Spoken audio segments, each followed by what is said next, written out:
પશ્યંતિ જ્ઞાન ચક્ષુષ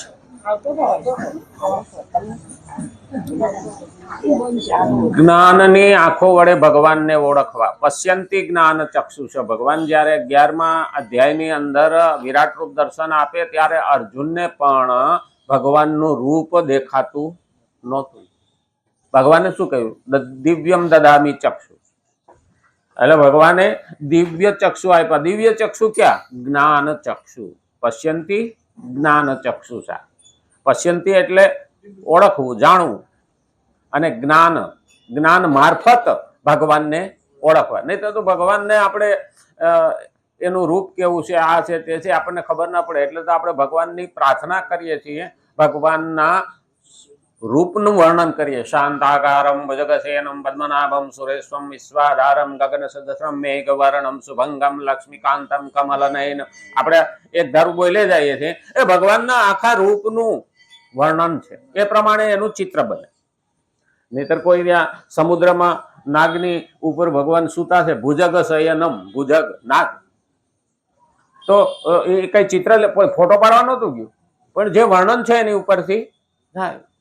પણ ઘણી વખત જેના મુખમાં રામનું નામ નથી એનો મનુષ્ય તણો અવતાર નથી. એ માણસના ખોળિયું દેખાય પણ માણા કહેવાય નહીં. નહીતર તો નહીં કહેતા માણા જેવો થાય. મમ વર્તમાનું વર્તન તે મનુષ્ય. હા, આવું ભગવાને ભગવદ્ ગીતામાં કીધું છે. મારા કહેલા પ્રમાણે જે વર્તન કરે તે જ માણસ. તો મુખમાં રામ નથી, બોલે ત્યાં સુધી તો રામ નથી, પણ જેના હૃદયમાં રામ નથી, અને રામ અંદરથી ગયો ને તો રામ બોલો ભાઈ રામ. હા, રામ રમી ગયા. અને એટલે તો આપણે જેમાંથી રામ નીકળી ગયો ને એને બાળવા જઈએ ને એટલે નાઈએ છીએ, એને અડાઈ નહીં, અભડાય. જેના શરીરમાં રામ છે ને એનાથી અભડાવાનું હોતું જ નથી. કારણ કે આવો જયારે રામનું નામ પણ નથી લેતો ને એવાથી દૂર રહેવું. દુર્જનથી. એ દુર્જન કીધો છે, એને ભગવાનનું નામ નથી. એનાની અંદર નેગેટિવ વિચાર જ ચાલતા હોય, નકારાત્મક. એટલે તો કૌશલ્યા ના રામ પણ એનાથી વધારે પ્રેમ કઈ કઈ કરતા રામને. છતાં જ્યારે મંથરાનો હાથ કઈ કઈને નહોતો અડ્યો ને ત્યાં સુધી એ રામ વિશે એવું વિચારતા નહોતા. પણ કઈ કઈ જયારે પડી ગયા ને અને મંથરા બેઠી કરવા ગઈ અને એ હાથ અડી ગયો કઈ કઈને, એટલે મગજ ફરી ગયું. એટલે આપણે એવા માણસો છે, એક આયવે દુઃખ ઉપડે, એક આયવે દુઃખ જાય, આનંદ કે પરમાનંદા, માણસે માણસે ફેર, એક લાખો દેતા ન મળે ને બીજા તાંબિયા ના તેર, એક વિદેશ પડ્યો ના વિસરે, એક પાસે બેઠો ના પોહાય. એટલે જેના મુખમાં રામનું નામ નથી એ કોઈ કામનો નથી. જે રામનો નથી કોઈ કામનો નથી, તો પછી એનો ભરોસો કરાય ખરો?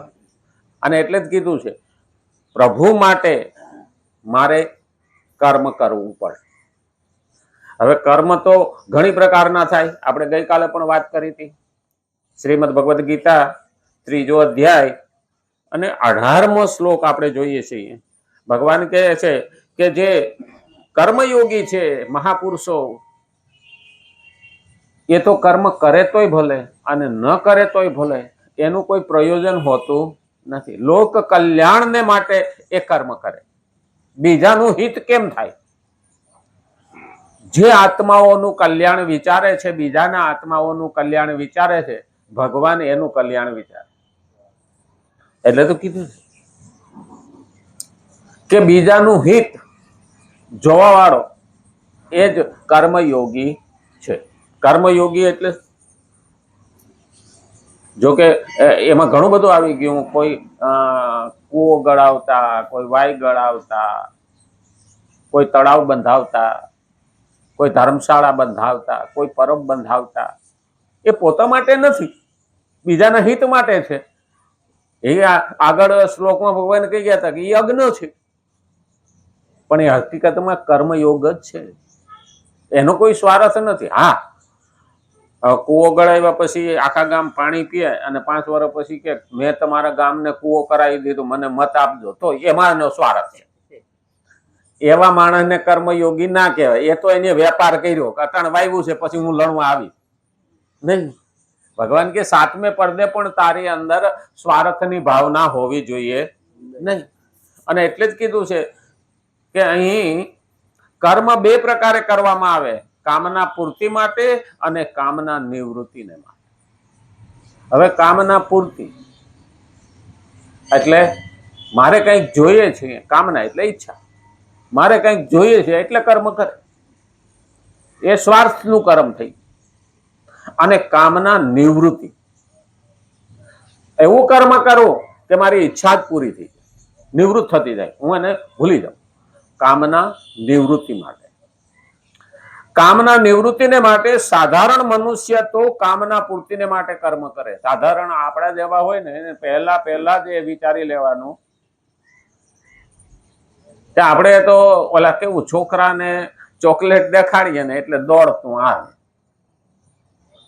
ભગવાન પાસે જાય ને તો પણ એ દોડતો આવે.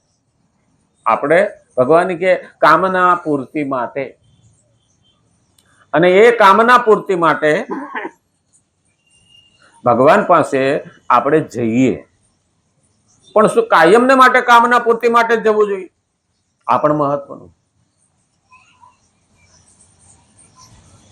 પણ કર્મયોગી કામના નિવૃત્તિને માટે કર્મ કરે. કર્મયોગી કામના નિવૃત્તિને માટે કર્મ કરે. કારણ કે જ્યારે નિસ્વાર્થ ભાવે કર્મ કરવા માંડે ને એટલે એને પછી કોઈ આશા રહેતી નથી, કોઈ ઈચ્છા રહેતી નથી. એ એમાં જ આનંદ માનતા. પણ કર્મયોગી કામના નિવૃત્તિને માટે કર્મ કરે છે. એટલા માટે યોગથી સિદ્ધ મહાપુરુષમાં કોઈ પણ કામના ન રહેવાને કારણે તેનો કોઈ પણ કર્તવ્ય સાથે કિંચિત માત્ર પણ સંબંધ નથી. એ કંઈ પણ કામ કરે. એવું કહેવાય કે બગદાણા વાળા બાપા છે, એ કોઈ પણ ગામમાં વેચવા આવ્યો હોય ને કાંઈ એને વેપાર ન થયો હોય તો સારું મેલ દે. એમાં અખાજ પણ એક વખત વેચવા નીકળ્યો તો ગામમાં કોઈ ના લીધો, એટલે કે આજ કાંઈ વેપાર થયો નથી, સારું મેલ દે. એને ખાવું નહોતું, પણ સામાવાળાને પોતાના બાળકો ભૂખા ન રહે એટલા માટે એને નફો મળે તો પણ એવું વિચારે. એ એના માટે નુકસાન કરતા નથી, કારણ કે એની તો કોઈ કામના જ નથી. જે ફક્ત લેવા માટે, મારું છે, મારા માટે આવું વિચારે છે ને, એ કામના ઊભી થાય. પણ બીજા માટે વિચારવા માંડે ને એટલે એની કામના નષ્ટ થવા માંડે, નિવૃત્ત થવા માંડે. એટલે આ મહાપુરુષો, સિદ્ધ મહાપુરુષમાં કોઈ પણ કામના ન રહેવાને કારણે તેનો કોઈ પણ કર્તવ્ય સાથે કિંચિત માત્ર પણ સંબંધ નથી. કોઈ પણ કર્તવ્ય કરે, કર્તવ્ય માણસનું ઘણું બધું છે. ખરેખર જોવા જઈએ ને તો કર્તવ્ય મા બાપનું પણ છે, કર્તવ્ય બાળકોનું પણ છે, કર્તવ્ય પતિનું પણ છે, કર્તવ્ય પત્નીનું પણ છે, અને કર્તવ્ય બાળકોનું પણ છે. એના બાળકો થાય એનું પછી કર્તવ્ય કુટુંબ માટેનું છે, કર્તવ્ય સમાજ માટેનું છે, કર્તવ્ય દેશની પ્રજા માટેનું છે, કર્તવ્ય દેશ માટેનું છે, કર્તવ્ય ધર્મ માટેનું છે.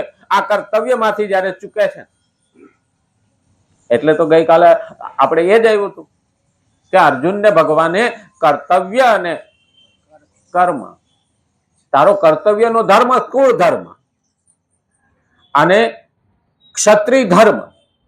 હવે ક્ષત્રિય ધર્મ છે એ તું બજાવી તો કુળ ધર્મ નહીં બચાવી શકે. 2 ધર્મની લડાઈ કરે. હાલો, સાચું અને ખોટું એ તો હતું જ મહાભારતમાં. એક બાજુ સત્ય હતું ને એક બાજુ અસત્ય હતું. એક બાજુ અધર્મી હતા ને એક બાજુ ધર્મ વાળા હતા. તો એનાથી આગળ અર્જુનને કેવું દ્વિધા થઈ? અર્જુન કેમ મૂંઝાઈ ગયો કે સામે મારા જ બધાય છે, તો હું એને પહેલા ખબર નહોતી? ઘણી વખત બધું હોવા છતાં જયારે અંદર મોહ જાગે ને ત્યારે અંતકાળ એ વસ્તુ બંધ થઈ જાય. હવે ભગવાનની દશા કેવી છે? અર્જુને જ મોર હાલીને કીધું હતું ને કે હવે હું ગાંડીવ લઈને લડવા માટે તૈયાર છું, હાલો. અને 2 બાજુથી સેનાઓ ભેગી કરી. એક બાજુ 11 અક્ષોહિણી સેના અને એક બાજુ 7 અક્ષોહિણી સેના. 2 બાજુ સેના ભેગી થઈ અને બરોબર 2 સેનાની વચ્ચે રથ લઈ ગયા અને એને મોહ જાગૃત થયો, આ તો બધા મારા છે, તો મને પહેલા ખબર નહોતી. ઘણી વખત આપણને એવું થાય છે, પણ મોહ જ્યારે અંદરથી ઉત્પન્ન થઈ જાય ને ત્યારે અંતકાળે પણ આપણો વિચાર બદલાય જાય. અને ત્યારે ભગવાનને ખરેખર તો આમ જોવા જાય ને તો બીજા કોઈ તકલીફ થઈ હોય કે ન થઈ, પણ ભગવાનને જ કેવી તકલીફ થઈ છે. છોકરો કે બાપા પૈણું છે, હગાઈ કરી ત્યાં સુધી વાંધો નહોતો, જાન જોડી ત્યાં સુધી વાંધો નહોતો, હવે ઉતારે ગયા જાન લઈને અને સામેથી હામૈયા આવે કે હાલો માંડવે, અને છોકરો કે બાપા હવે પૈણવું નથી, તો બાપાની દિશા કેવી થાય? આવી જ ભગવાનની દિશા થઈ જાય છે ને. અર્જુન કે હવે મારે કઈ નથી કરે, આટલું બધું ભેગું કીધું ને હવે. અને ત્યાં ભગવદ્ ગીતા ભગવાને કીધી છે કે તને મોહ ઉત્પન્ન થયો, આના મોહને કારણે. તો કે મારો કુળ ધર્મ છે, તો કે એ તો ઘેરે જઈને મરી જવાના છે, એ કાયમી ટકવાના નથી. તો તું એના માટે ચિંતા ના કરે, પણ તારો ક્ષત્રિય ધર્મ છે કે ધર્મને માટે તારે લડવાનું, એ કાયમી રહેવાનું.